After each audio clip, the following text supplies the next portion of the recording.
Trump derangement syndrome truly needs to be studied by psychologists, because how can a person who's highly educated with all these college degrees, whatever it is, love you every day, love being around you, couldn't live without you, but the second they find out that you might agree with Trump with something or that you voted for him, the immediate 180 churn to absolutely just disavow you, just ban you from ever talking to you again, is truly bizarre, considering that they won't even ask you questions or have some kind of understanding as to why you think the way you think. It's ironic because that Trump voter knows that their friend didn't have the same views as they do, but yet they maintain their friendship knowing that.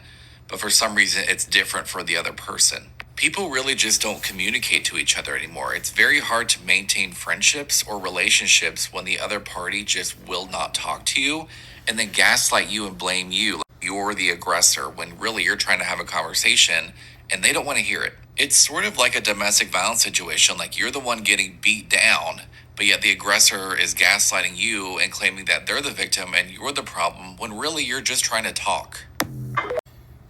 I agree with the very first thing you said. Trump derangement syndrome is something that needs to be examined by psychologists, by medical professionals for years to come after this is all over with. We just disagree on what Trump derangement syndrome is. You think Trump derangement syndrome is anybody that disagrees with Donald Trump. We identify Trump derangement syndrome as anybody who aligns with Donald Trump against the best interests of the people that they claim to love. See, what you want to be able to do is you want to be able to tell somebody in your life that you love them, that you like them, that you care for them, that you want them in your life in some way, shape, or form, but then go out and actively vote for people who harm them. You want to tell women in your life that you love them, but then vote for somebody that takes away their medical privacy and strips them of their bodily autonomy. Maybe there's a gay person or a trans person in your life and you want to tell that person that you love them, but then you want to go out and vote for people that want to legislate them out of existence.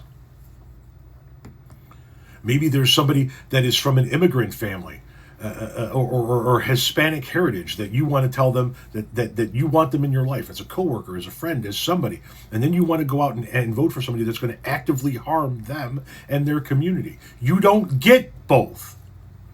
You don't get to harm people and go, but I love you. There's the domestic violence situation. When the guy slaps his fucking wife around and goes, you know that I love you and I don't want to be able to be the person that has to do that to you.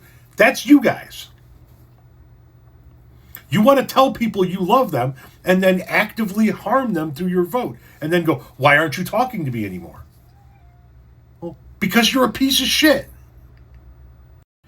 And before anybody goes back to him talking about how you don't even ask questions, I don't need to ask questions. If you support Donald Trump, you support what Donald Trump is doing. If you support what Donald Trump is doing, there is no room in my life for you. If you support Donald Trump, you support fascism. If you support Donald Trump, you support racism. If you support Donald Trump, you support sexism. If you support Donald Trump, you support everything I am against. So why the fuck would I want to ask you questions as to why you support the things that I'm opposed to? You support them, knock yourself out. I'm not going to change your mind. You're not going to change mine. But we're not going to sit here and pretend like you actually care about the people whose interests you are voting against.